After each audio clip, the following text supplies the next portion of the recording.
Temperatures this week will soar into the high 90s and still be a lot lower than the average score. The worst round on the first day was from a Kurt Smith from Texas. He managed a blistering 181, averaging more than 10 strokes per hole. Mr. Smith didn't show up for day 2, preferring no doubt to keep his record intact. On the third day, as the remaining 4,900 players continue to struggle over the various courses, the tournament officials working behind the scenes begin checking the results for players with suspiciously low scores. Corey Sailors in the computer room has been looking forward to this all week.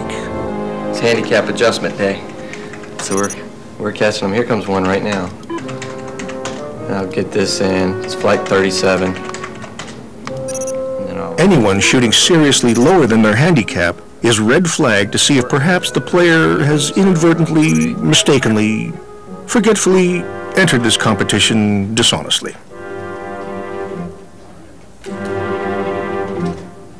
And Corey and his team think there are an amazing number who already merit further investigation. I'm going to suggest about 125 this evening. Jeff Alderman, the tournament coordinator, will have the job of disqualifying the alleged culprits.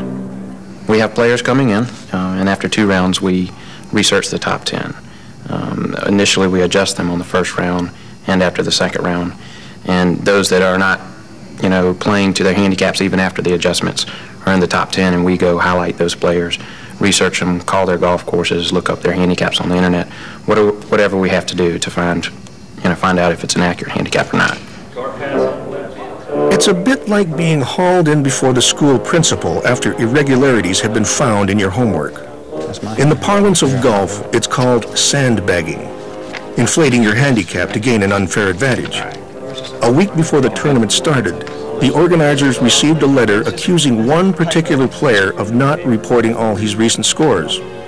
It included a newspaper report of a local tournament in which he had played. The letter came from a man who claimed he often played with him. Nice to have friends. We received something probably about a week ago. Actually, we got it right here at the convention center, and they did a little bit of research for us. They wrote us a long letter about knowing this guy, having played with this guy, where he's from in South Carolina in the upstate. And he apparently entered a couple of tournaments up there under a different name, the name of Jerry Ellis' son with an N as opposed to Ellis Soar. And he did not submit those scores. It was a 72 gross and a 76 gross.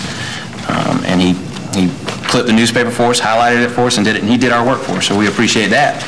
And we have his information right here, and we're going to go with that and see where we can go from there. But a lot of the participants get fed up over the years and decide to, help us out with some of the, hard work we have to do during the day researching these guys.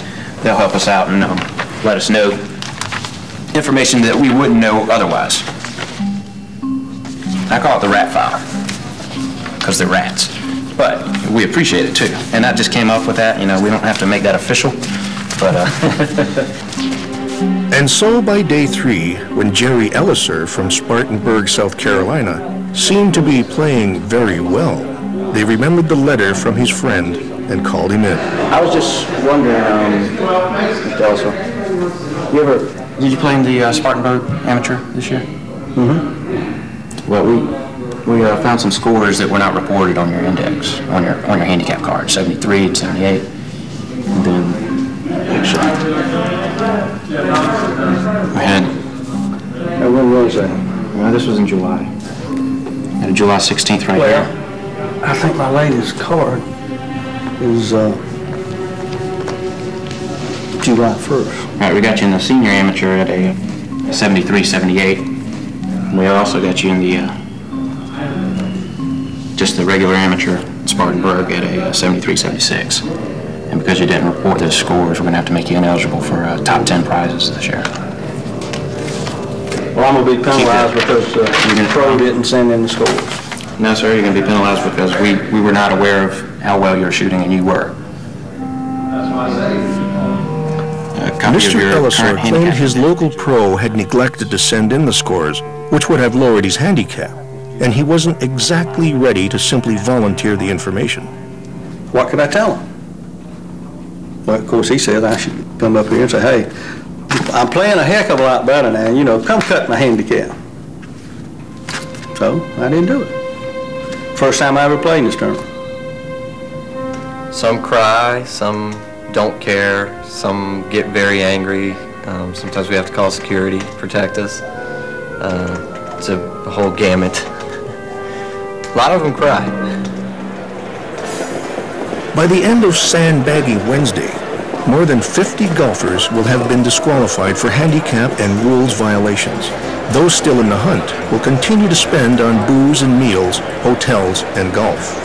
In just 4 days in Myrtle Beach, Golf Town, USA, they will contribute about $12 million to the economy of South Carolina. A lot of money, but a drop in the bucket compared to what they spend just a bit further south.